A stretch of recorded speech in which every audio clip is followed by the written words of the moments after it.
sudah 11.30, silahkan aktifkan lagi kameranya. Kita akan mulai pelajaran geografi bersama Pak Erlangga. Marga Mulia, Jatisari.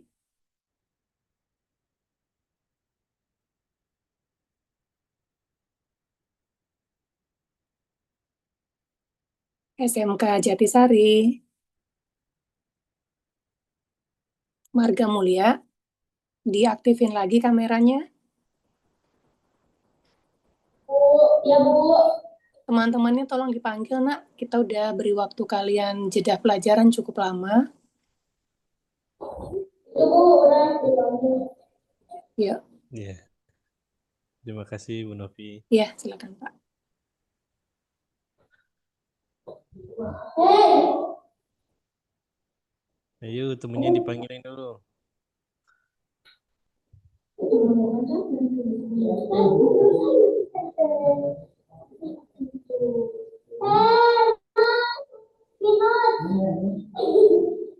Yang Marga Mulia cuma 2 orang. Siapa itu? Yang Marga, oh 3. Siapa aja?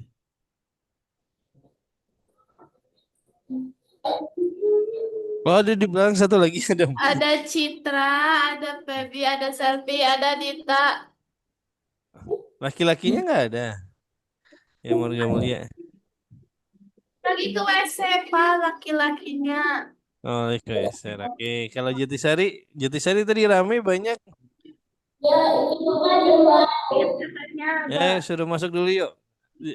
Karena kan nanti jam 12 juga istirahat lagi. Jadi biar nggak terlalu lama ya istirahatnya. Ayo kita mau mulai belajar. Sebentar aja. Bapak tahu siang-siang panas, kemudian capek, belum makan siang, mau makan cimol, cilok, basreng gitu ya. Sebentar aja belajar dulu, habis itu nanti baru ini istirahat lagi. Istirahat apa isoma. Sudah tadi nyobain lagi juga.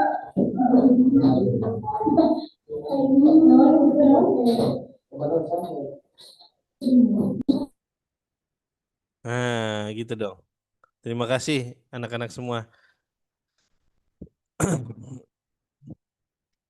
Nah, minggu lalu Bapak kan ngasih tugas bedanya tulis apa ya? Jelaskan perbedaan antara air tanah sama mata air gitu ya kan. Sampai saat ini yang melapor itu baru Imas. Nah, yang lain mana nih yang lain? Udah, Pak. Tapi belum dikirim. Belum dikirim. Nanti kirim ke Bulia ya, biar Bulia rapihkan juga laporan pekerjaan. Mana tadi balas? WA-nya Bulia via WA Bulia. Nanti ada dikasih Google Drive sama Bulia. Tapi dikerjakan atau ya kan biar tahu anak-anak tuh biar tahu apa bedanya air tanah, apa bedanya mata air. Kalian kan tinggal di pegunungan, notabene ketemu semua tuh, ada semua, mata air ada, sungai ada, air tanah seharusnya berlimpah gitu ya. Nah, perbedaan dari tiap-tiap itu apa? Nanti insya Allah hari ini akan Bapak ceritakan apa namanya keuntungan. Ada sungai, keuntungan ada di daerah pegunungan, keuntungannya apa dari zona dari air ya itu seperti apa gitu ya. Nah sebelum Bapak mulai, Bapak mau nanya dulu siklus air itu gimana aja? Siklus air. Minggu lalu Bapak udah cerita siklus air itu dari laut jadi apa, nanti jadi apa, habis itu ketemu daratan, pegunungan jadi apa, nanti dari daratan dan pegunungan itu ketemunya di laut lagi. Nah itu proses siklus air itu bagaimanakah prosesnya? Coba ayo. Ada yang bisa jelaskan nggak dari Jatisari.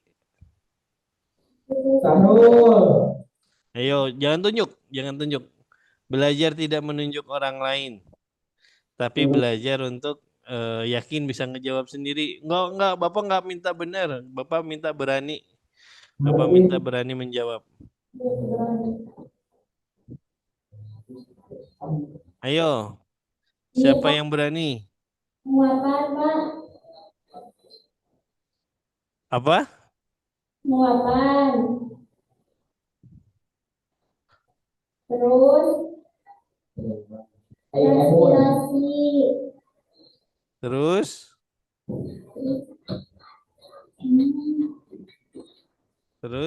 Terus apa? Kondensasi, presipitasi, Oke. dan perkolasi, Mm, aliran permukaan, aliran mm, tanah. mm. Udah, Pak? Sudah itu. Ya. Yes, mantap. Oke, nanti Bapak detailin ya. Yang dari Marga Mulia, ayo siapa yang berani?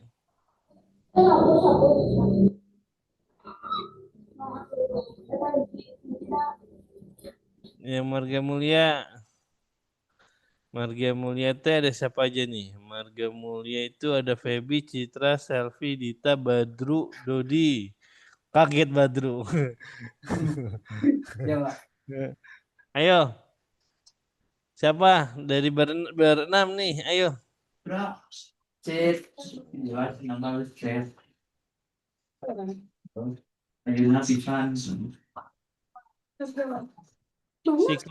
Siklus air itu prosesnya apaan aja, ayo. Oh, jawab. Siklus Ayo. air. Siklus air. Bentar. Oh iya. Beda. Awalnya apa? Awalnya dari laut, tadi kan dari laut. Kena matahari, terpanaskan jadi apa?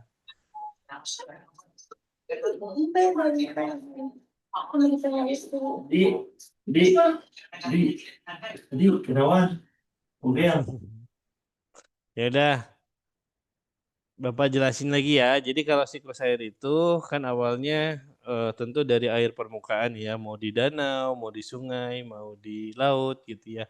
Tapi sumber air itu 80% ada di laut.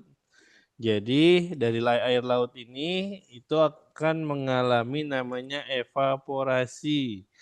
Evaporasi itu apa? Pemanasan sehingga air itu menguap, berubah dari air menjadi uap gitu ya, atau bintik-bintik air lah. Nah, bintik-bintik air ini nanti dia akan mengalami namanya kondensasi menjadi awan gitu ya. Nah, kalau di daratan apa namanya? Di daratan namanya transpirasi. Transpirasi juga bisa menyebabkan terjadinya bintik-bintik air dan nanti membentuk sebuah awan gitu ya. Nah, awan-awan ini terkumpul nih. Nah, awan-awan yang terbentuk ini dari bintik-bintik air yang biasa saja gitu ya. Misalkan bintik air di daratan, bintik air di laut gitu ya. Masing-masing akan mengalami proses kondensasi membentuk sebuah awan. Entah itu awan gelap ataukah awan putih gitu ya kan. Kan kalau kalian lihat di langit itu biasanya ada awan hitam, ada awan putih gitu ya. Awan ini mau yang hitam mau yang putih terbentuk dari bintik air. Kenapa bisa hitam, kenapa bisa putih? Biasanya tergantung oleh mineral atau kandungan kimianya. Nah, kalau dominan kimianya itu asam gitu ya yang menguap gitu ya, maka ya dia akan cenderung cenderung putih putih langit gitu ya apa ya? Putih susu. Nah, nanti kalau misalkan jadi air hujan biasanya jadi air asam, hujannya itu berasa agak asam. Nah, biasanya di mana ini? Biasanya di daerah-daerah yang terlalu banyak polusi seperti daerah misalkan ibu kota Jakarta gitu ya. Kemudian Surabaya yang cenderung kendaraan atau polusi udara itu besar di sana, tinggi gitu polusi udaranya. Nah, ini biasanya mengandung tingkat keasaman yang tinggi air hujannya. Sedangkan kalau misalkan yang air laut yang cenderung dia itu dari air, dia ya biasa saja gitu ya, tidak asam, tidak basa, netral gitu ya. Nah, kalau masalah hitam dan putihnya itu tergantung tadi yang Bapak bilang, ada tergantung oleh kandungan mineralnya gitu ya. Nah, kandungan mineral ini nanti akan menyebabkan ketika bertemu ya antara hitam sama putih itu akan menyebabkan terjadinya kejadian elektrostatis. Jadi muncul tuh listrik-listrik kecil. Makanya kalau misalkan kalian pernah mengalami ada guntur itu suara gemuruh brrr, gitu ya di langit. Nah, itu sedang terakumulasi apa namanya?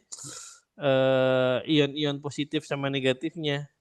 Nah, tapi kalau misalkan dia sampai berbentuk kilat atau berbentuk cahaya turun dari langit ke bawah, itu kan disebut petir gitu ya. Disebut petir. Nah, suaranya itu apa kecepatan suaranya itu nanti belakangan baru nyusul. Jadi cahayanya dulu baru suaranya kedengaran. Nah, itu biasanya seperti itu. Kenapa berbeda? Karena kecepatan cahaya itu lebih tinggi daripada kecepatan suara gitu ya. Nah, Bapak lanjutkan lagi. Jadi nanti ketika awan-awan ini berkumpul gitu ya, ion positif, ion negatif ini berkumpul, dia tadi akan memaksa atau membentuk sebuah proses elektrostatis nanti akan menyebabkan petir. Kalau misalkan ion-ion ini sudah mulai apa ya, mengalami naturalisasi atau dia sudah mulai memadat gitu ya, nanti bintik-bintiknya yang ion-ion itu akan menjadi sebuah bintik airnya. Ini yang jadi air hujan nanti. Nah, air hujan ini disebutnya presipitasi. Nah, nanti kalau awan hitam atau awan hujan ini berada di ketinggian yang atau di elevasi yang tinggi gitu ya. Misalkan kayak di gunung atau misalkan ada di dunia bagian barat, dunia bagian utara atau selatan gitu ya, yang memiliki 4 musim. Hujannya itu berubah, bisa menjadi es, bisa menjadi salju. Nah, jadi tergantung dengan lokasi di mana kita berdiri. Kalau misalkan kita yang di Katulistiwa, dominan peristiwanya adalah air hujan. Tapi kalau kita tinggalnya itu di utara sedikit, misalkan di Jepang gitu ya, kemudian di Korea. Nah, itu air hujannya atau awan hitamnya berpotensi bisa menjadi salju. Tapi tentu hanya di bulan-bulan tertentu saja. Nah, Bapak lanjut. Nanti salju yang berkumpul di ketinggian itu membentuk sebuah peristiwa namanya gletser. Gletser itu apa? Jadi salju yang membentuk timbunan kayak gunung atau bukit gitu ya. Nanti ketika beralih musim, si salju yang menumpuk ini mencair kan, gitu ya. Nah, itu gletsernya hilang tuh. Nah, gletser ini untuk beberapa daerah atau beberapa lokasi itu berpotensi menyebabkan bencana karena ketika mencair berlebihan kan apa namanya kandungan airnya sehingga nanti jadi banjir bandang tuh di bawahnya. Nah, itu biasa terjadi. Nah, nanti kalau misalkan sudah air hujannya sudah turun tadi ya, tadi presipitasinya turun, kemudian ada mata air juga menjadi sungai, hujan juga nanti turun ke daratan, lari ke sungai, beberapa air meteorik gitu ya, air meteorik itu maksudnya dari langit, itu ada yang terserap gitu ya, ada yang masuk ke bawah tuh, ke tanah. Nah, ini yang disebut infiltrasi. Nanti infiltrasi ini yang berpotensi menjadi air tanah. Nah, air tanah nanti itu terkumpul di kedalaman atau di lapisan tanah tertentu saja, gitu ya. Dan di bawah tanah itu ada kumpulan air seperti air sungai, gitu ya. Jadi derasnya sama, gitu ya. Arusnya juga sama menuju ke tempat yang lebih rendah, gitu ya. Cuman bedanya di kedalaman yang lebih dalam dibandingkan yang sungai. Nah, selain ada ada air permukaan yang masuk menyerap di bawah tanah atau infiltrasi, ada juga air yang mengalir terus ke laut. Nah, ini yang disebut sebagai runoff. Nah, kalau kalian pernah dengar berita di Jakarta itu air hujannya pokoknya dilarikan ke laut saja gitu ya, jangan dimasukkan ke dalam tanah. Nah, maksud istilah itu gitu ya, maksud dari statement itu adalah istilah air itu di-run off-kan saja, diteruskan aja dari langit turun ke daratan, dari daratan langsung lari ke sungai, atau dari sungai langsung ke laut. Nah, biasanya seperti itu di perkotaan. Kenapa? Karena biasanya kalau perkotaan kan sudah disementasi ya, atau sudah dibeton gitu ya, sehingga penyerapan airnya itu kurang baik. Namun yang tidak diperhitungkan adalah biasanya debit hujan atau debit air yang turun terhadap fasilitas penyaluran air itu tidak mumpuni atau tidak sepadan. Jadi aliran sungainya kecil tapi debit arusnya besar gitu ya, dan sumber-sumber dari sungai ini kan macam-macam ya. Ada yang dari misalkan kalau di Jakarta ada yang dari Bogor, ada yang dari Jawa Barat gitu ya. Nah itu kan lari semua ke mana? Ke Jakarta, sehingga ketika satu momen tanggulnya tidak mumpuni, mau nggak mau kan dibuka semua sehingga air itu mengalir. Nah, ketika itu air mengalirnya tadi sungai-sungainya nggak apa ya, tidak dibuat sesuai dengan kondisi yang ekstrim gitu ya, sesuai kondisi yang banyak banget sumbernya, jadinya meluap. Nah, meluap ini yang menyebabkan jadinya banjir. Makanya kalau di Jakarta sering banjir salah satunya ya karena pertama sungainya banyak, semua lari ke Jakarta gitu ya. Kemudian debit debit atau curah hujannya juga tinggi gitu ya. Nah, ini yang menyebabkan kota-kota Jakarta tuh sering banjir. Tapi di sisi lain ada juga kota yang dia mengalami banjir bukan karena sungai atau fasilitas saluran airnya sedikit. Contohnya di Pekalongan, kemudian Purwokerto gitu ya. Pokoknya di sisi utaranya Pulau Jawa itu kebanyakan banjirnya diakibatkan oleh air laut yang sudah masuk ke wilayah daratan, atau kita sebutnya terjadi peristiwa abrasi. Jadi ada kenaikan air laut yang menyebabkan berkurangnya pinggir pantai, atau pantai itu jadi hilang gitu ya. Nah, itu abrasi namanya. Nah, ini menyebabkan air sungai atau air permukaannya itu jadi daratan itu seolah lebih pendek daripada air laut, sehingga kan mau nggak mau tergenang kan airnya.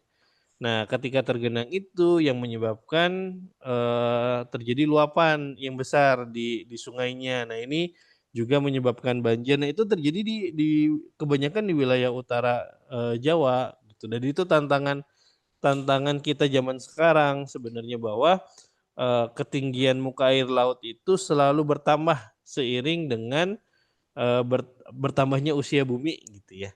Nah, ini menjadikan banyak kebutuhan orang-orang pintar ya di situ ya. Jadi ada orang oceanografinya, ada orang tadi hidrologinya, air tanahnya, ada orang planologinya, ada orang manajemen mitigasi bencananya. Nah, itu itu dibutuhin semua sama Indonesia gitu, karena kita zona-zona yang semua bencana itu bisa terjadi gitu ya, dari gempa, banjir, kemudian tadi kehilangan daratan karena laut, karena kan kita notabene kepulauan ya, jadi banyak banyak air gitu ya, banyak air lautnya gitu ya. Nah itu penting sekali untuk mempunyai SDM yang mumpuni di bidang itu. Semoga nanti ada anak-anak di sini ada yang tertarik gitu ya untuk melanjutkan sekolah di bidang engineering yang tadi Bapak sebut. Nah, Bapak lanjut. Sekarang kita ke materi perairan darat. Perairan darat itu apa? Itu sungai gitu ya. Ada sungai, ada embung, ada empang gitu ya. Ada danau, itu juga perairan darat. Nah, perairan darat ini itu dibedakan menjadi dua tadi ya. Ada air permukaan, ada air tanah. Jadi kalau air tanah itu air yang terendap di bawah permukaan bumi di lapisan tertentu. Air tanah pun nanti dibagi menjadi dua, air tanah dalam sama air tanah dangkal. Air tanah dangkal itu seperti apa? Air tanah dangkal itu kedalamannya kurang dari 80 meter. Nah, itu air tanah dangkal. Itu biasanya digunakan untuk kebutuhan masyarakat. Misalkan bikin sumur bor atau bikin sumur gitu ya. Itu kan kedalamannya biasanya di 50-60 meter paling dalamnya. Tapi ketika kedalaman air tanahnya itu lebih dari 80 meter, itu sudah ada aturan lain yang berlaku bahwa itu masuk ke air tanah dalam. Nah, air tanah dalam inilah yang tidak boleh diusik atau tidak boleh tidak boleh dieksploitasi berlebihan. Kenapa?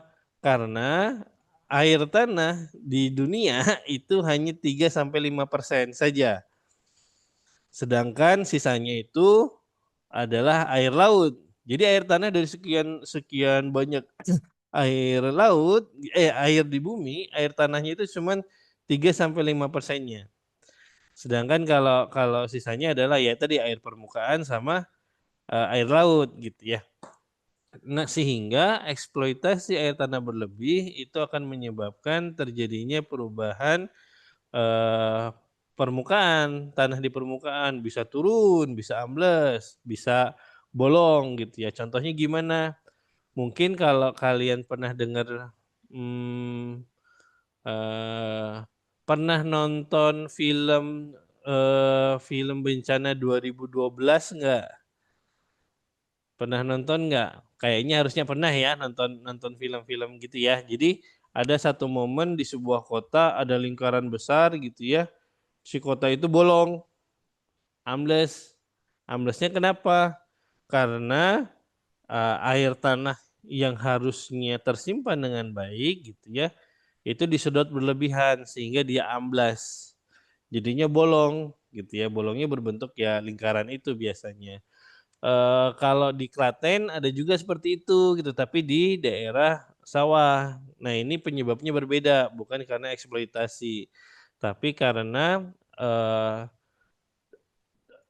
arus sungai air bawah gitu atau umumnya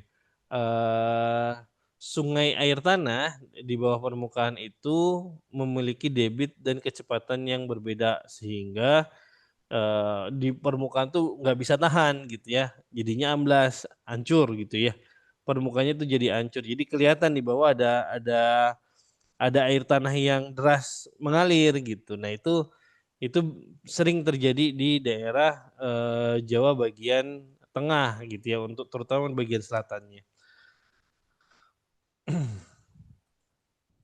Nah, jadi konsepnya gitu ya, bahwa kalau perairan darat itu ada resapan airnya atau infiltrasinya, ada air tanahnya. Nah, ini biasanya di lapisan lempung dengan lapisan lapisan pasir dan kerikil gitu ya.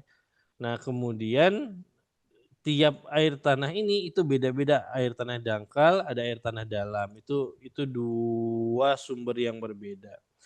Nah, tiap sumber ini nanti punya fungsi yang berbeda juga. Pak, boleh nggak ngebor yang di kedalaman lebih dari 80 meter? Boleh, tapi harus ada izin. Izinnya itu untuk kebutuhan skala industri. Setahu Bapak, dominan sih sebenarnya industri yang boleh mengambil air tanah lebih besar dari di kedalaman lebih besar 80 meter.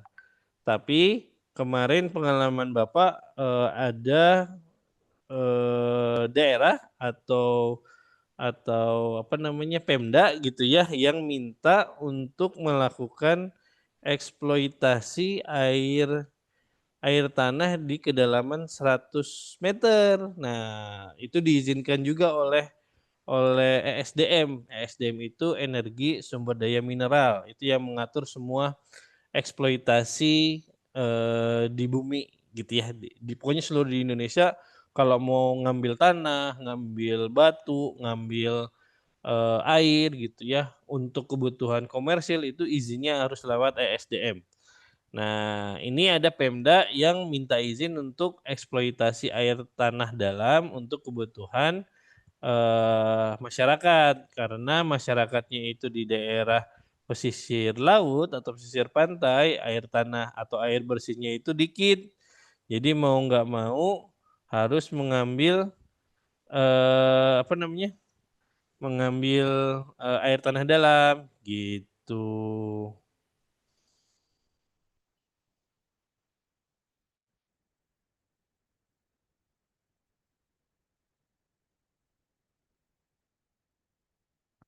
Nah, oke, sampai sini ada yang mau diobrolkan nggak atau ada yang mau didiskusikan nggak dari Jatisari atau Marga Mulia? Silahkan.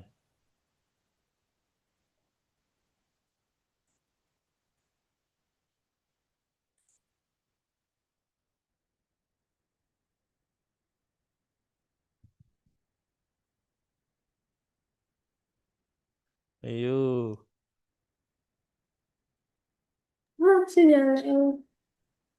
Anjing kali. Ada? Apa tuh angkat tangan? Siapa tuh angkat tangan tuh tadi? Oh enggak. Kirain mau angkat tangan. Iya iya. Kenapa? Aduh, pelan-pelan tuh. Apa? Pak, kenapa air yang dari sumur bau besi? Oke, good. Kenapa air yang dari sumur itu bau besi? Nih Bapak jelasin Iya, ya. Pak. Jadi tanah itu punya banyak kandungan mineral.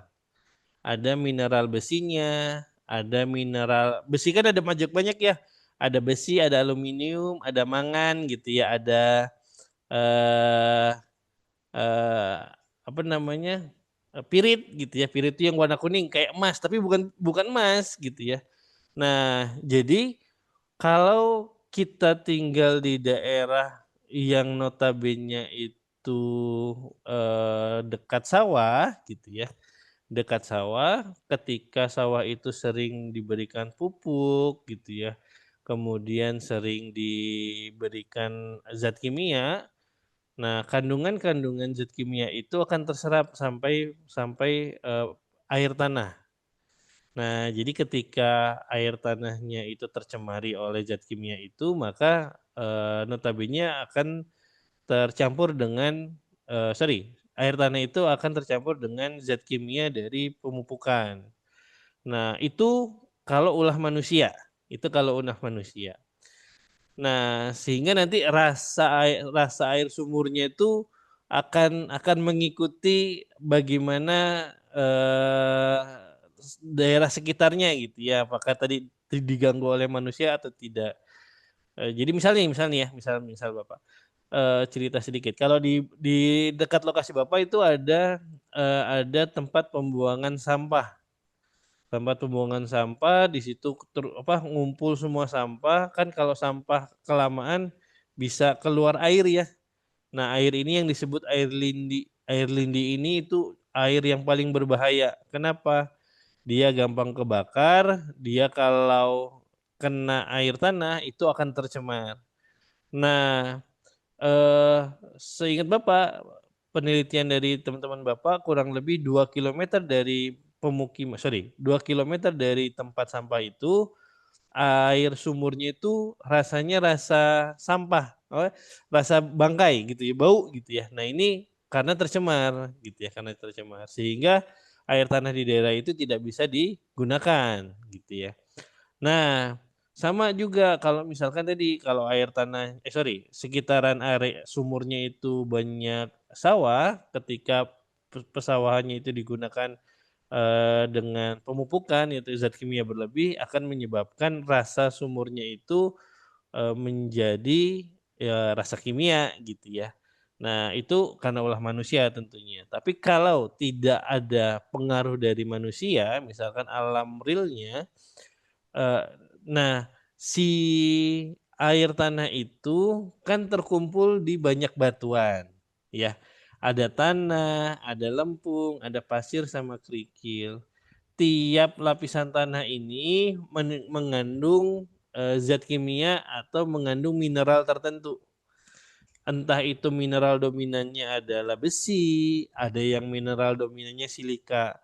Kalau di rumah Bapak yang dominan adalah silika. Jadi kalau minum itu harus dilihat pakai kaca gitu ya, air gelas kaca, nanti ada kilap-kilap, kincling-kincling gitu ya.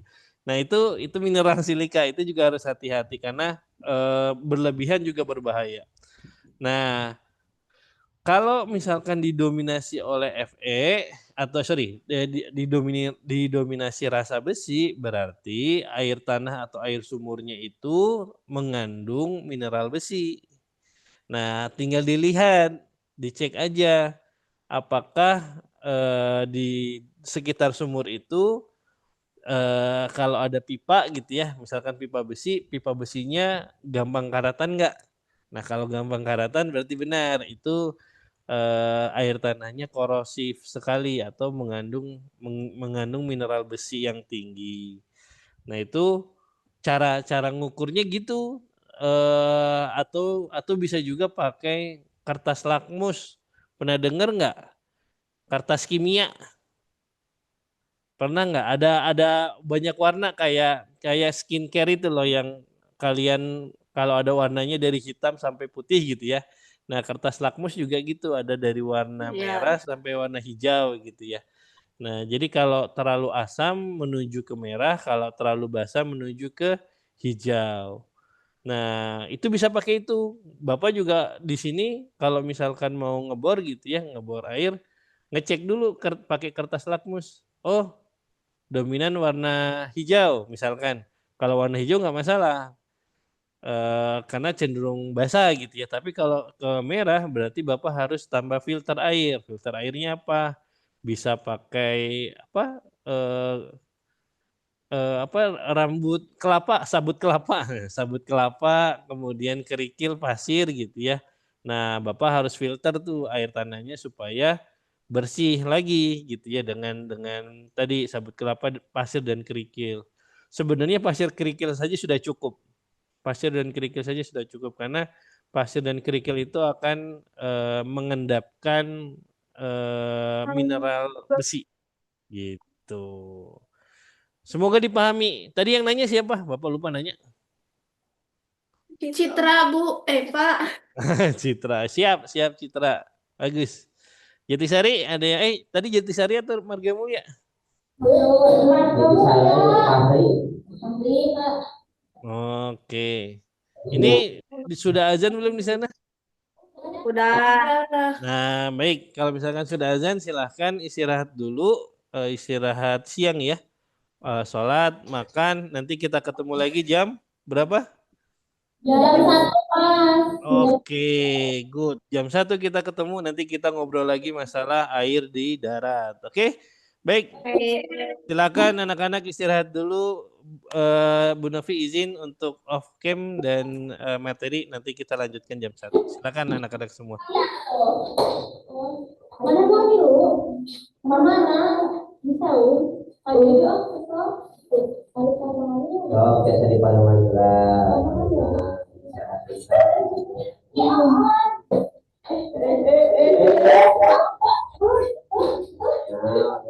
Pak Ulum, anaknya udah sehat, Pak. tahun lalu. Alhamdulillah. Ya, Le.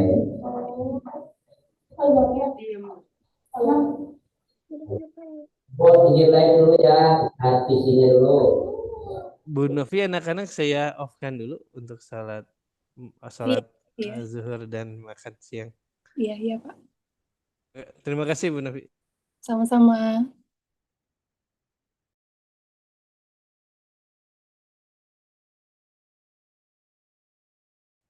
Baik, kita lanjut lagi. Sudah 13:03.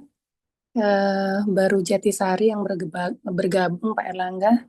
Tadi ada Margasari tapi kelempar lagi dia. Terlempar kayaknya, iya betul. Tadi terlempar. Iya.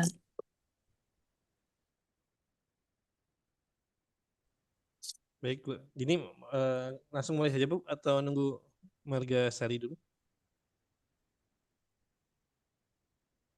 Oh, tes, suara saya terdengar? Dengaran? Baik. Ya, silakan Pak.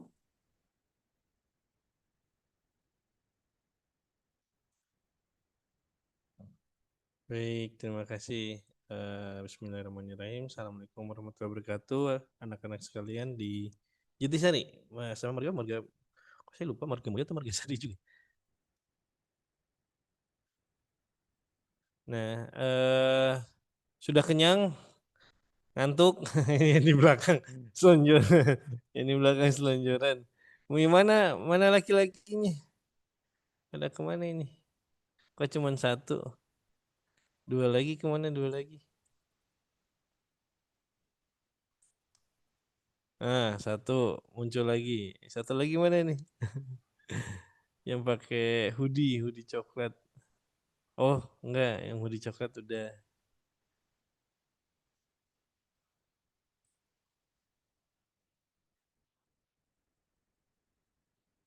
Baik, semoga sudah bisa fokus ya. Kita bisa mulai pembelajaran lagi.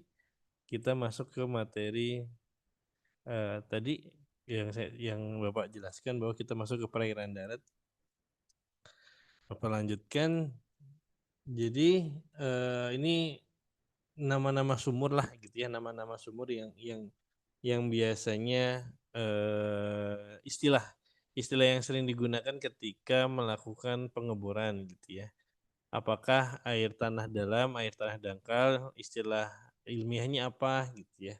Nah, kalau air tanah dangkal, istilah ilmiahnya itu sumur freatis atau air tanah freatis. Sedangkan kalau air tanah dalam itu eh, sumur artesis. Nah, sumur artesis ini yang biasanya yang mengelola industri. Jarang sekali pengelolaannya itu di tingkat personal ya atau perorangan. Karena pertama biayanya mahal, kemudian treatmentnya juga berbeda gitu ya karena ada tekanannya tinggi kalau kalau kalau sumur artesis ini. Nah, pengalaman Bapak kemarin yang Bapak ceritakan bahwa ada Pemda yang mengambil air tanah artesis. Nah, jadi Pemda ini tuh mengebor sampai kedalaman 120 meter. 120 meter benar. Jadi pengeboran pertama di kedalaman 90 dikatakan bahwa airnya itu bergelembung. Nah, jadi si air tanahnya ini kayak ngeluarin gas gelembung-gelembung gitu ya, blub blub blub blub gitu ya kalau misalkan kalian pernah lihat air lagi dipanasin gitu ya. Nah, kurang lebih seperti itu. Nah, sampai di kedalaman 100 sampai 110. Seingat Bapak laporannya adalah 110 meter. Tiba-tiba air itu tidak bisa ditahan, kemudian menyumbar keluar gitu ya. Seperti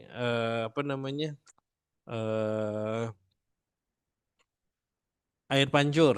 Nah, ini kenapa bisa seperti itu? Biasanya karena ada tekanan di bawah permukaannya terlalu tinggi. Nah, tekanan ini bisa macam-macam bentuknya. Ada bisa karena gas, misalkan karena adanya gas alam.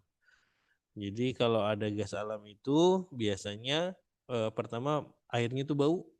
Airnya itu bukan air bersih, tapi tercampur dengan metan. Jadi gas-gas metan gitu ya. Nah, itu gas-gas metan ini bisa mudah terbakar. Jadi kalau misalkan disambar sama api, maka dia akan nyala gitu ya, akan terbakar. Sehingga air tanah seperti ini, air tanah dalam yang mengandung gas metan ini tidak cocok untuk dikonsumsi. Nah, permasalahan yang Bapak temukan untuk yang kasus yang tadi Bapak cerita, itu air tanahnya bercampur metan. Nah, di sisi lain ada juga air tanahnya itu bukan bercampur dengan metan, tapi bercampur dengan bangkai-bangkai eh, bangkai-bangkai atau kotoran dari budidaya ternak ikan gitu ya, atau budidaya ternak ini deh biota laut gitu ya, kayak udang, kemudian kerang, kemudian apa namanya ikan gitu ya. Nah, itu kotoran itu bisa mengendap di bawah permukaan gitu ya. Kemudian mengendap sehingga membentuk gas. Nah, gasnya ini itu bisa bercampur dengan air tanah nantinya gitu, meskipun ada danau atau ada sungai gitu ya. Itu bisa bercampur. Kenapa bisa bercampur? Karena kan ada ada sungai bawah tanah ya yang mengalir ke laut gitu ya. Nah, ini yang menyebabkan biasanya air tanah sekitarnya itu mengalami pengotoran atau ada limbah gitu ya, limbah dari tadi kotoran budidaya biota laut. Nah, ini bisa juga seperti itu gitu kasus-kasusnya. Jadi sangat apa ya? Jadi air tanah itu nggak serta merta langsung dibor dan langsung bisa dipakai, belum tentu. Jadi tidak semua air sumur atau air bor itu bisa langsung dikonsumsi. Kita harus memahami dulu bagaimana kandungan atau kondisi dari air tanahnya. Maka dilakukanlah uji layak air gitu ya. Nah, uji layak air ini itu dianalisa di pus air. Nah, di situ nanti keluar tuh, oh airnya itu mengandung solid material berapa persen gitu ya, berapa UPM gitu ya, atau berapa cc per mineralnya itu berapa. Nah, jadi ada ketentuannya, nggak semua bisa digunakan. Contoh misalkan kalian mau membuka usaha filter air gitu ya, atau air suling. Air suling menggunakan mesin penyulingan gitu ya. Kemudian kalian mau menggunakan air tanah, kalian bor air tanahnya, terus kalian lakukan penyulingan dan dijadikan itu sebagai sumber air minum gitu misalkan. Itu tidak boleh seperti itu, tidak bisa seperti itu. Aturan mainnya ketika sumber air itu sudah diambil, maka sumber airnya diuji dulu di lab. Apakah sumber airnya itu layak atau tidak layak? Ketika layak, maka dilakukan pengecekan kedua. Ketika sudah penyulingan atau sudah dimasukkan ke dalam mesin penyulingan, hasil airnya seperti apa? Apakah layak diminum atau tidak? Nah, itu jadi dibutuhkan 2 kali tahap pengecekan supaya bisa mengeluarkan bisa mengeluarkan izin apa namanya? Izin usaha penyulingan air gitu. Nah, itu pengalaman Bapak. Jadi biasanya 2 sampai 3 kali lah dilakukan pengetesan air air minum gitu ya, yang mau menggunakan air tanahnya. Karena ada beberapa mungkin kandungan kimianya aman, tapi ternyata setelah difilter atau setelah disuling bakterinya banyak. Nah, kalau udah bakterinya banyak, ini juga nggak bisa langsung diminum atau nggak bisa langsung digunakan untuk keseharian gitu. Itu berbahaya. Nah, makanya dilakukan sekian kali treatment atau uji kelayakan air, baik itu dari sisi kimia maupun dari sisi biologinya. bakterinya ya, bakteri virusnya. Nah, itu penting. Nah, lanjut, Bapak lanjut. Nah, perairan darat lainnya berupa apa? Biasanya eh, kalau sumber dari air tanah itu ada dua tipe ya. Yang pertama tadi air tanah meteorik yang hasil dari hujan gitu ya, kemudian diserap sehingga nanti bisa menjadi air tanah nantinya. Nah, penyerapannya ini tentu harus melalui misalkan zona-zona yang ada endapan airnya atau ada airnya seperti sungai, danau, kemudian mungkin empang atau embung gitu ya. Itu juga menjadi salah satu titik atau area penyerapan air. Nah, selain itu juga dari sisi tadi ya, embung, embung, empang itu kan manusia yang buat. Tapi kalau alam itu tentu ada namanya zona resapan air. Nah, zona resapan air ini biasanya lebih banyak terjadi di pegunungan atau perbukitan. Kenapa? Karena yang mudah menyerap air itu adalah pepohonan, gitu ya. Nah, pepohonan ini akan lebih banyak atau mendominasi terjadinya penyerapan air atau infiltrasi airnya, gitu ya. Nah, nanti sebagian air yang terserap itu ketika tidak bisa diolah oleh pohon, dia akan menjadi air tanah gitu ya, jadi air tanah. Nah, ketika nanti air tanah ini tertekan, kemudian dia mudah lolos ke permukaan, maka jadilah air eh, sorry, jadilah mata air gitu ya, jadi sumber mata air baru. Tapi kalau dia tertekan di bawah tapi tidak kemana-mana gitu ya, apa namanya hanya mengalir saja gitu ya. Nah, itu disebutnya sebagai air tanah nantinya.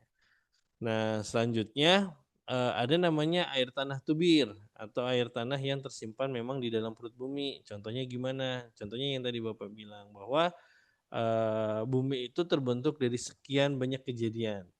Sekian banyak kejadian sehingga menyebabkan sekian banyak lapis proses terbentuknya bumi gitu ya. Ada lapis 1, lapis 2, lapis 3 sampai ke atas permukaan yang kita tempati atau yang kita pijak.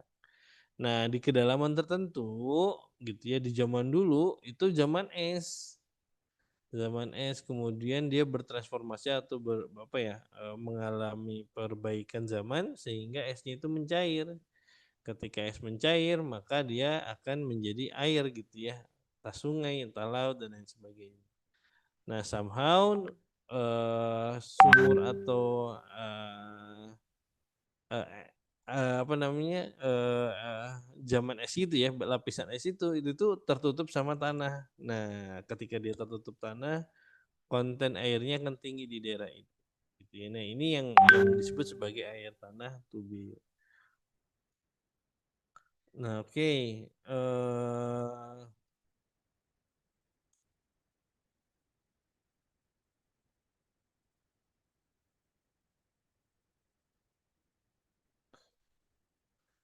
Eh, lanjut, Bapak lanjutkan ke materi selanjutnya.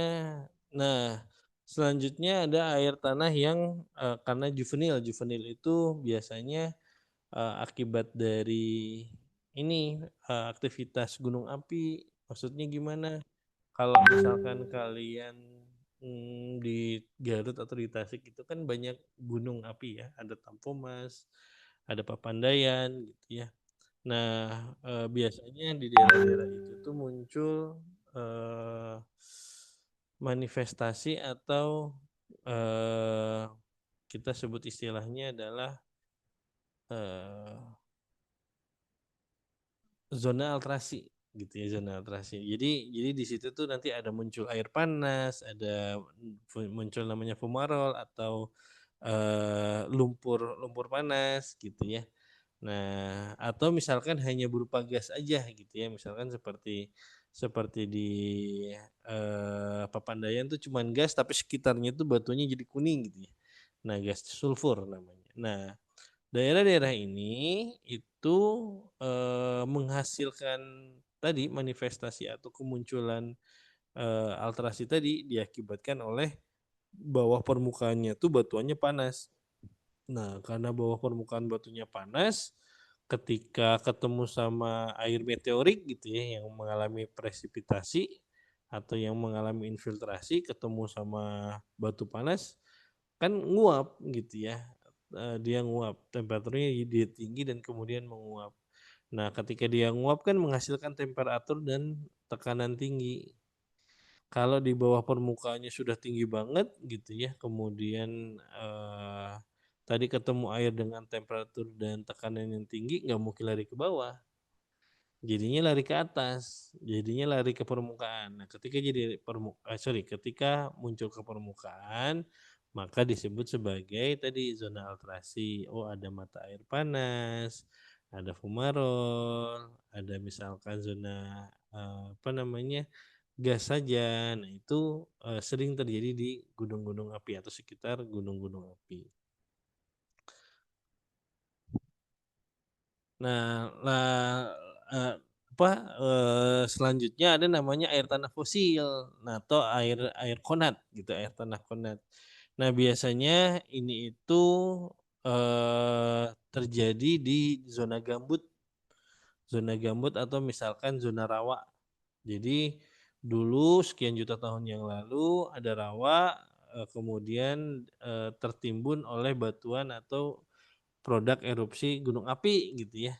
Jadi si hutannya rontok gitu ya, misalnya hutan mangrove-nya rontok, tertimbun. Nah, ketika dia mengalami timbunan, ada konten-konten air atau konten-konten fluida dari tumbuhan tersebut yang keluar. Nah, namun karena permeabilitasnya rendah, air tanah itu terkungkung gitu ya, sehingga dia hanya terkumpul di satu area saja. Nah, itu biasa terjadi. Nah, di mana aja biasanya terjadi seperti ini? Nah, biasanya tuh banyak sekali terjadi di daerah-daerah gambut seperti IKN atau apa namanya ibu kota baru gitu ya. Kemudian ya Kalimantan tuh paling sering.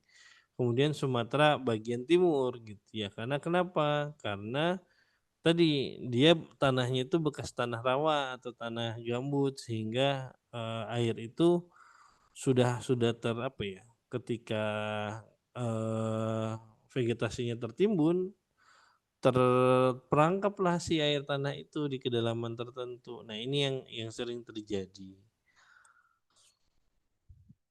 Nah, Bapak lanjut. Perairan darat lainnya apa? Ada namanya sungai. Sungai itu kan terdiri dari beberapa bagian ya. Bagian yang paling atas atau yang memiliki kemiringan lereng yang curam itu disebutnya hulu. Jadi kalian yang tinggal di pegunungan yaitu kalian dari sumber gitu ya, dari hulunya. Nah, hulu kemudian dia mengalir terus ke dataran yang lebih rendah gitu ya. Nah, ini yang disebut sebagai bagian tengahnya. Contoh misalkan ya, contoh kalau di Bandung ada sungai namanya Sungai Cikapundung gitu ya. Nah, Sungai Cikapundung ini adalah hulunya. Nah, nanti ke bagian tengah atau di bagian pengendapan tertingginya itu di mana? Di Sungai Citarum atau disebutnya daerah aliran Sungai Citarum. Nah, di Citarum inilah semua sungai di Bandung itu terkumpul. Nah, ini disebutnya sebagai tengah. Kemudian kalau hilir gimana? Ketika air sungai itu sampai ke pantai, maka disebut sebagai air sungai hilir. Gitu. Dengan kondisi biasanya karena sudah jauh dari sumber, kecepatannya maka lebih rendah gitu ya, lebih rendah, lebih landai lah gitu ya. Ke sungai itu jadi lebih lambat karena ketinggiannya atau kemiringannya nggak jauh berbeda antara laut sama sungai gitu, sudah flat gitu, makanya kecepatannya lebih rendah. Contohnya di mana? Pekalongan, kemudian Purwokerto atau PIK Jakarta gitu ya. Nah, itu eh, apa daerah-daerah hilir tuh gitu ya, karena pertemuan antara sungai sama laut.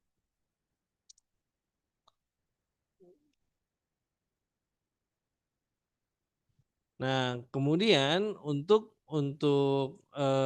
bentuk-bentuk aliran sungai itu sendiri itu banyak. ada banyak bentuk-bentuknya. Misalkan ada bentuk yang mirip kayak daun. Nah, misalkan kayak daun tuh biasanya disebut sebagai pola paralel gitu ya, bentuknya kayak gini nih. Nah, itu daun dendritik. Kemudian ada seperti bulu burung gitu ya. Jadi anak sungainya nggak banyak gitu ya. Ini anak sungai sama eh sungainya yang mana? Jadi yang ini nih, yang hitam-hitam itu sungai. Cuman yang ke kanan ke kiri itu sebagai apa namanya anak sungainya gitu ya.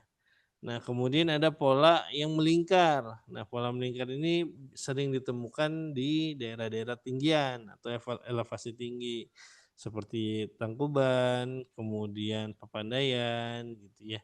Nah, bentuknya kan apa namanya bentuk si daerah aliran sungainya kan kayak dia memutar dari di kawah gitu ya. Nah, kurang lebih seperti itu. Ini contoh deh. Contohnya seperti ini deh.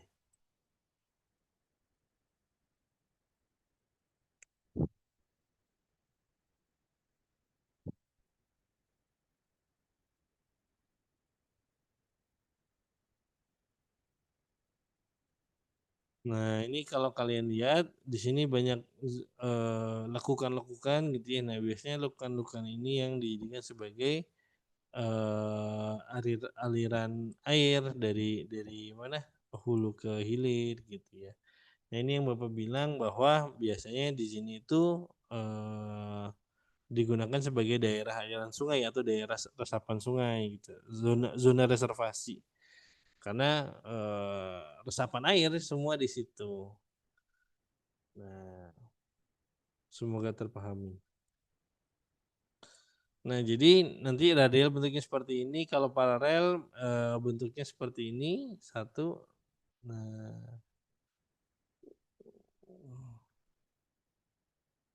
nah ini nanti tiap ini tuh ada ceritanya masing-masing. Kenapa bisa berbentuk misalkan seperti bulu burung, kemudian radial, kemudian paralel. Nah, orang atau keahlian apa yang menceritakan terkait dengan tipe-tipe bentuk aliran sungai. Nah, itu biasanya orang geologi. Jadi orang geologi itu memetakan pola sungai tiap daerah itu seperti apa, apakah dia dendritik atau paralel, ataukah seperti bulu burung, ataukah berbentuk radial. Kenapa perlu dilakukan? Karena eh, biar apa orang geologi itu menceritakan bentuk permukaan bumi paling sering menggunakan data-data atau temuan-temuan batu di sungai. Kenapa? Karena di sungai itu batunya masih fresh. Kenapa masih fresh? Karena selalu dikikis oleh aliran sungai. Nah, karena terkikisnya oleh aliran sungai, apa namanya si batuan atau tanahnya itu kan jadi berkelok-kelok gitu ya, karena kelok-kelokan inilah yang akan menceritakan atau akan diceritakan dengan ahli geologi itu gitu. Jadi nanti ada banyak tipenya. Oh, ada bulu burung, ada radial, ada paralel, kemudian ada yang apa namanya bentuknya kayak kotak-kotak ya, karena gurun gitu ya. Nah, itu ada juga gitu. Tergantung bagaimana kondisi alamnya, apakah dia pegunungan ataukah dataran rendah.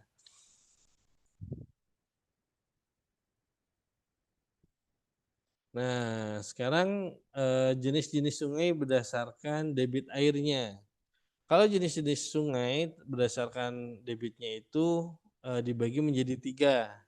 Pertama, sungai permanen. Nah, sungai permanen ini maksudnya gimana? Apakah karena lokasinya tetap di situ maka disebut sebagai sungai permanen? Enggak juga, enggak harus gitu ya.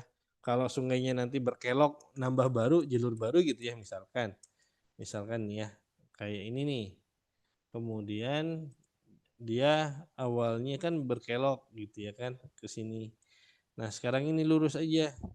Nah, bisa jadi itu bisa dihitung juga gitu ya, polanya seperti itu bisa dihitung juga. Cuman ini sebagai gambaran aja bahwa tidak harus apa namanya berkelok-kelok gitu ya, lurus pun juga bisa. Nah, sungai permanen itu gimana maksudnya? Kalau sungai permanen, debitnya itu konstan. Tiap bulan, tiap minggu, tiap minggu, tiap bulan, apa namanya, debit sungainya tuh ya flat di situ-situ aja gitu ya.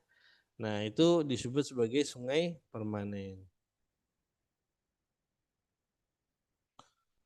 Nah, maaf, Bapak kok nggak bisa gerakin.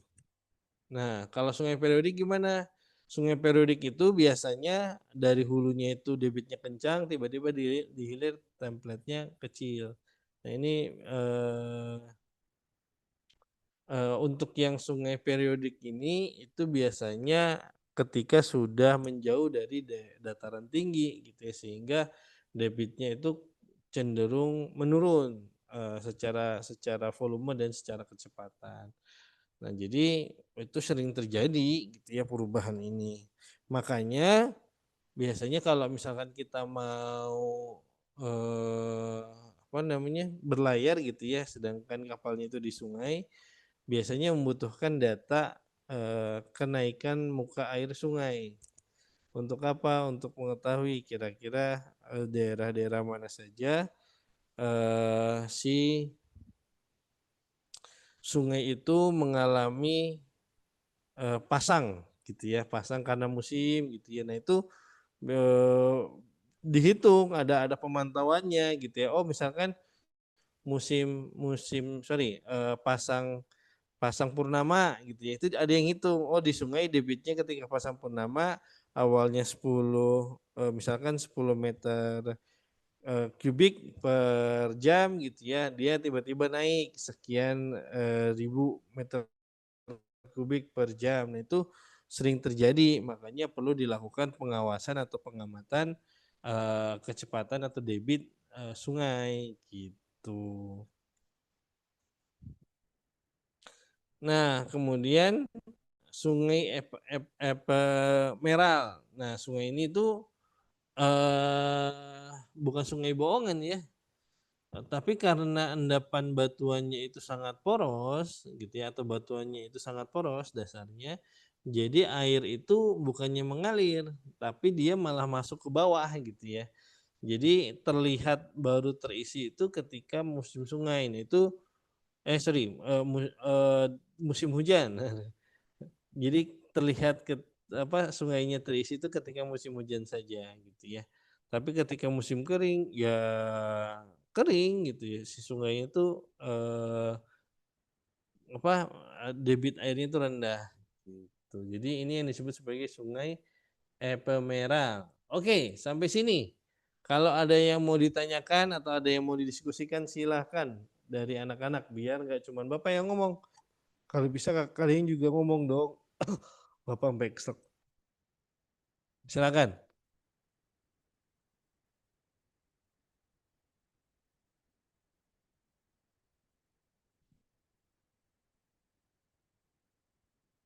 Bapak sambil nunggu ya, kalian mau bertanya, Bapak tunggu 5 menit, silakan.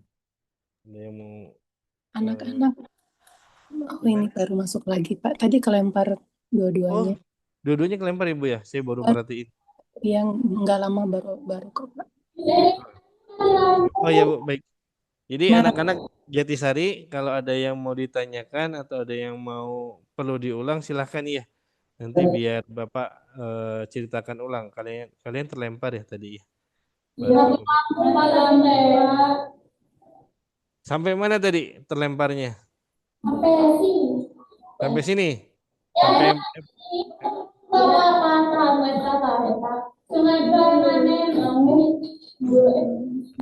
coba satu-satu ngomong perwakilan deh biar suaranya kedengaran. Ya, Pak, sampai sini, Pak. Oke, sampai sini kira-kira dari sampai sini ada yang belum jelas nggak atau ada yang belum dijelaskan nggak ke kalian? Belum dijelaskan. Itu maksudnya Sungai Epemeral itu gimana, Pak? Sungai Epemeral. Epemeral ya. Oke, jadi kalau misalkan Sungai Epemeral tuh bentuknya Kalian ada sungai besar yang kelihatan kering nggak? Ada kelihatan. Ada. Kelihatan kayak sedikit airnya, tapi ketika hujan airnya berlimpah. Ya. Ada. Nah, bentuknya seperti itu. Jadi sungai Epemeral tuh cenderungnya tuh bawah tanah dasarnya itu poros atau dia mudah menyerap air. Sehingga seolah-olah si sungai ini kering. Padahal enggak, sungainya enggak kering, sungainya menyerap air gitu ya. Jadi ketika air atau debit sungainya itu kecil, ya sebagian besar air sungainya sudah terserap ke bawah tanah. Nah, sisanya itu yang di permukaan yang nggak bisa diserap secara utuh. Makanya kelihatan kayak kering gitu ya. Padahal ketika hujan ya dia mengalir deras seperti biasanya. Hanya saja di musim atau di kondisi tertentu air sungai itu jadi kelihatan jadi kelihatan kering lah gitu ya, kurang air gitu. Padahal tidak gitu. Nah, ini biasanya setahu Bapak itu di daerah yang dekat-dekat dengan gunung api. Nah, kenapa? Karena batuannya itu mudah menyerap air. Itu ada yang keluar kenapa? Dari Jatisari. Bapak baru ngelihat. Masuk lagi.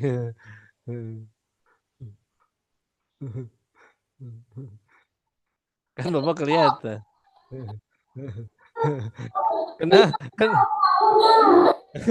Kenapa keluar masuk lagi?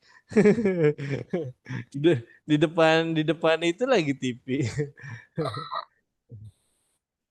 Coba kalian nengok belakang ada CCTV tahu di belakang kalian tuh. Ya, kena tipu semua. Kaget kan? Nggak ada. Kameranya cuma di depan.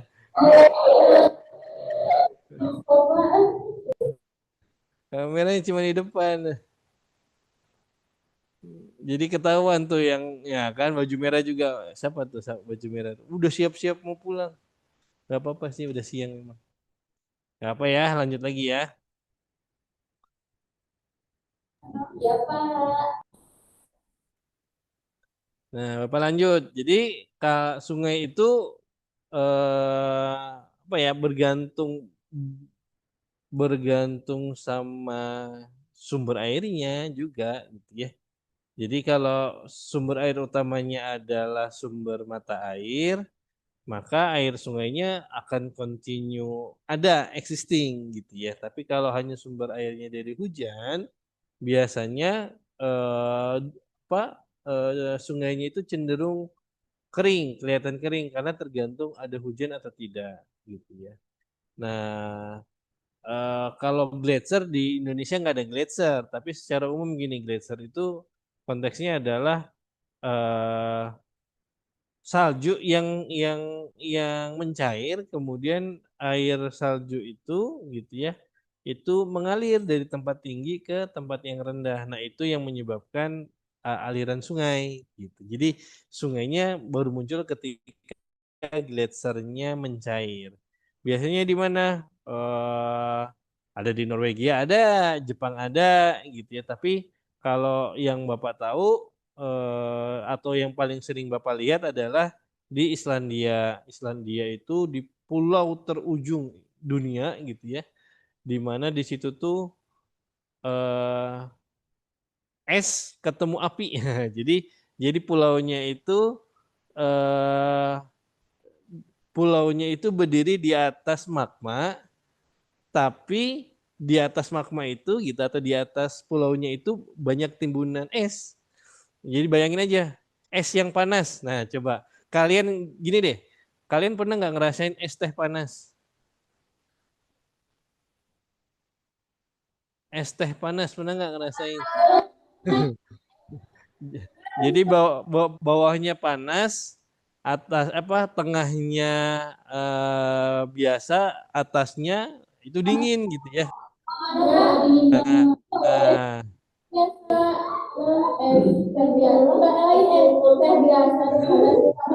es teh Es teh panas, makanya cobain es teh panas, coba buat.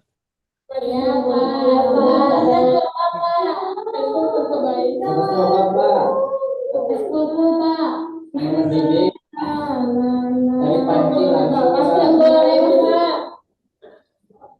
Dari panci langsung, Pak. Nah, jadi anak-anak sekalian, jadi gambarnya gitu nanti semoga ada rezeki kalian ada yang bisa berjalan-jalan gitu ya, atau misalkan menikmati di luar negeri gitu ya.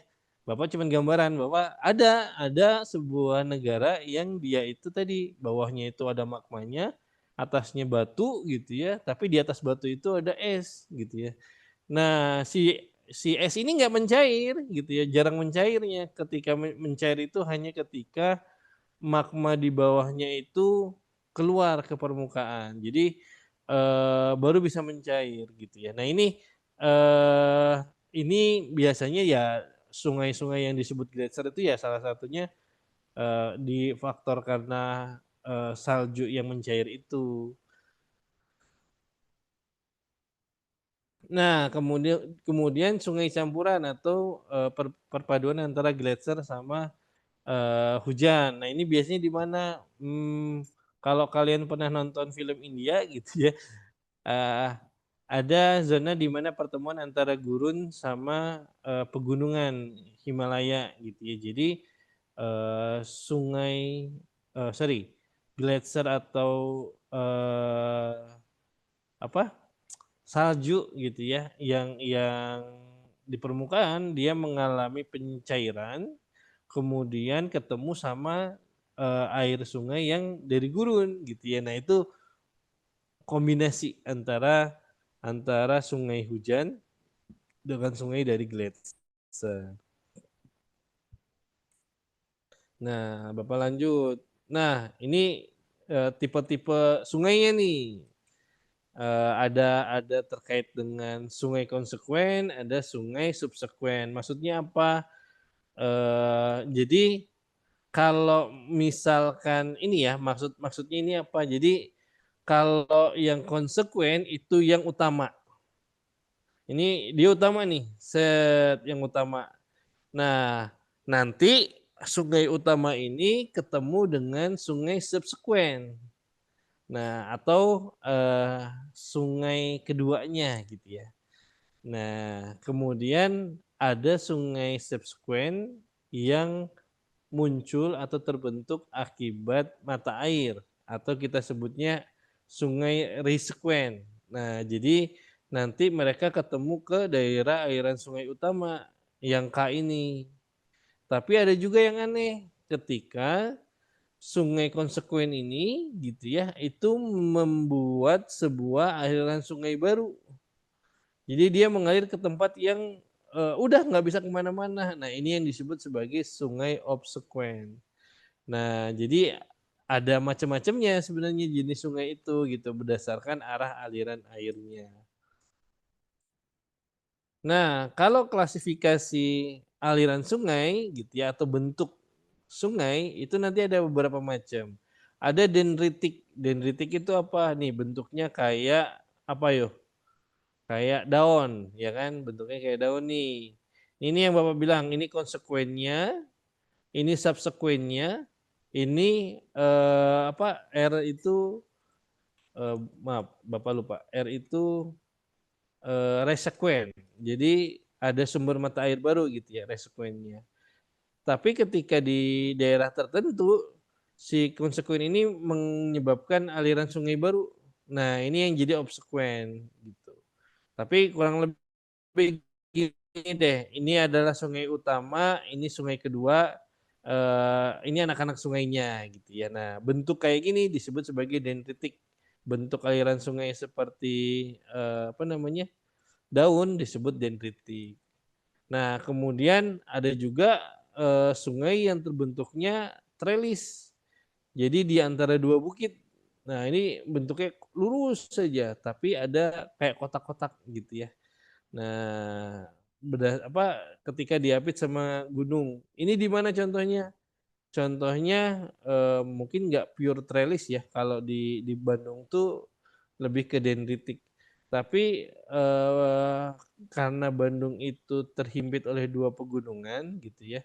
Jadi polanya juga mirip kayak trellis gitu.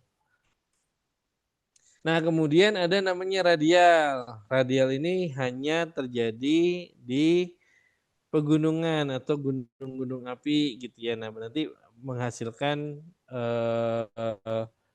pola aliran sungai sendiri yang khas, bentuknya membulat atau melingkar. Nah, itu yang disebut sebagai eh, radial. Kemudian ada sentripetal. Ini sentripetal nih nanti yang menghasilkan danau. Nah, ini contohnya kayak Danau Purba Bandung, Cekungan Bandung. Nah, ini bentuknya kayak sentripetal karena anak-anak sungainya terkumpul menjadi satu, menjadi danau gitu ya. Nah, atau Sungai Cirata lah. Sungai Cirata, Danau Cirata. Nah, ini yang menarik ini yang rektangular. Rektangular ini hanya di daerah yang flat atau di gurun gitu ya, baru dia bisa berbentuk seperti ini. Rektangular. Kenapa bisa berbentuk seperti ini? Karena dia menerobos pelan-pelan. Jadi tidak seperti ini yang lurus tergantung dengan elevasi atau kemiringan. Ini tidak, dia lurus pelan-pelan menerobos pori-pori batuannya. Nah, jadi tadi karena sudah tahu jenis-jenisnya, maka sungai itu ada yang disebut sebagai paralel gitu ya. Polanya itu sejajar gitu ya, searah induk. Jadi dia ngikutin pola sungai utamanya. Ada yang memutar gitu ya, seperti tadi radial yang di pegunungan. Kemudian ada yang pola aliran sungainya itu bermuara ke sungai yang induk utama. Jadi dari atas kemudian bermuara ke yang besar. Nah, ini yang disebut tipe-tipe sungai aliran sungai, tipe-tipe aliran sungai. Nah, manfaat sungai apa? Yang pertama sebagai sumber kehidupan. Jadi air itu merupakan sumber kehidupan, makanya biasanya banyak pemukiman warga itu selalu bergantung dengan ada sumber air atau tidak, atau dekat air atau tidak. Makanya disebut sebagai penyedia air kehidupan. Kemudian bisa jadi pembangkit listrik, disebutnya sebagai mikrohidro gitu ya. Mungkin kalian pernah ngelihat billing air gitu ya yang muter, nah menghasilkan listrik. Nah itu pembangkit listrik kecil gitu ya. Nah kemudian bisa juga kan untuk difungsikan irigasi pertanian, perkebunan gitu ya, sebagai sumber air apa namanya apa sumber air warga gitu ya, itu juga bisa. Nah, budidaya perikanan air tawar itu juga bisa, namun ini tidak selalu di sungai. Kalau budidaya air tawar ini biasanya kita lakukan di air yang tenang atau air yang tidak bergerak, biasanya di danau, embung, empang gitu ya. Nah, itu dilakukan budidaya. Kalau misalkan di sungai bagaimana? Yang terjadi adalah belum tentu sungainya bisa hidup dengan baik karena tidak semua ikan itu bisa hidup diberikan arus gitu ya. Nah, jadi hanya ikan-ikan tertentu yang bisa hidup seperti itu. Contohnya apa? Salmon ketika dibudidayakan di zona arus kencang, dia bisa hidup gitu ya. Tapi kan hanya tertentu saja. Tapi kayak ikan lele, mujair gitu ya, kan dia butuh tenang gitu ya ininya airnya. Nah, kemudian kalau lebih advance-nya atau bisa dikelola menjadi wisata, maka bisa menjadi arum jeram gitu ya. Bisa juga jadi wisata misalkan air terjun atau air apa namanya? Air sungai kolam gitu ya. Itu juga bisa dilakukan. Nah, mungkin itu untuk sungai atau perairan darat, silakan dari anak-anak kalau ada yang mau ditanyakan atau ada yang mau didiskusikan boleh kita ngobrol. Marga Mulia Jatisarinya terpental tadi.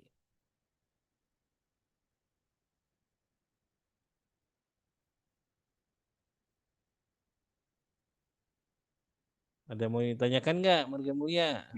Nggak ada, Pak. Nggak ada. Udah mau pulang? Iya, Pak. Aduh, udah ini.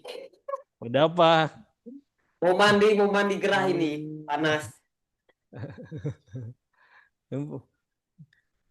Bukannya dingin ya di sana ya? Enggak ya? Panas, Pak, ini. Oke, jadi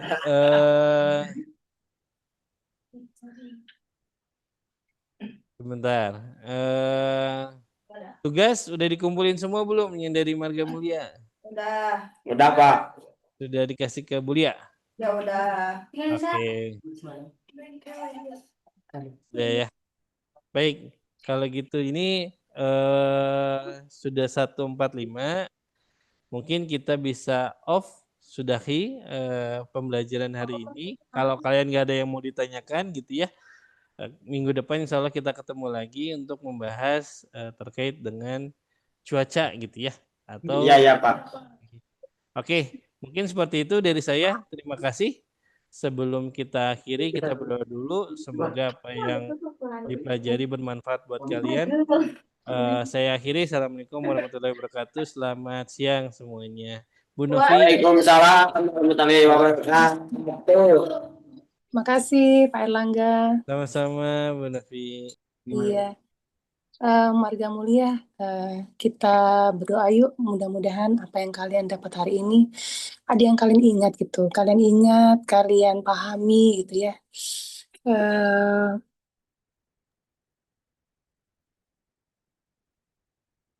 Kita doa pakai ucapan yang kita pahami ya, kalian pahami juga ya. Bismillahirrahmanirrahim. Ya Allah, terima kasih atas pengetahuan yang sudah kami dapatkan hari ini. Mohon bantuannya, tolong kami untuk dapat mengingatnya dan mengamalkannya. Allahumma sholli ala Sayyidina Muhammad wa ala ali Sayyidina Muhammad bi barakati umul kitab Al-Fatihah. Alhamdulillah. Bismillahirrahmanirrahim. Ar-Rahman-Ar-Rahim. Maliki yaumiddin. Iyyaka na'budu wa iyyaka nasta'in. Ihdinas siratal mustaqim.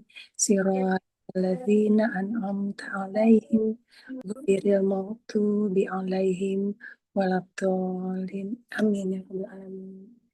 Hatur nuhun Pak Erlangga, anak-anak, terima kasih. Sampai ketemu minggu depan ya. Assalamualaikum. Sama-sama Bu Novi. Anak-anak Marga Mulia. Waalaikumsalam warahmatullahi wabarakatuh. Izin pamit semua anak-anak Bu Novi. Hati-hati, Tuhan. Iya.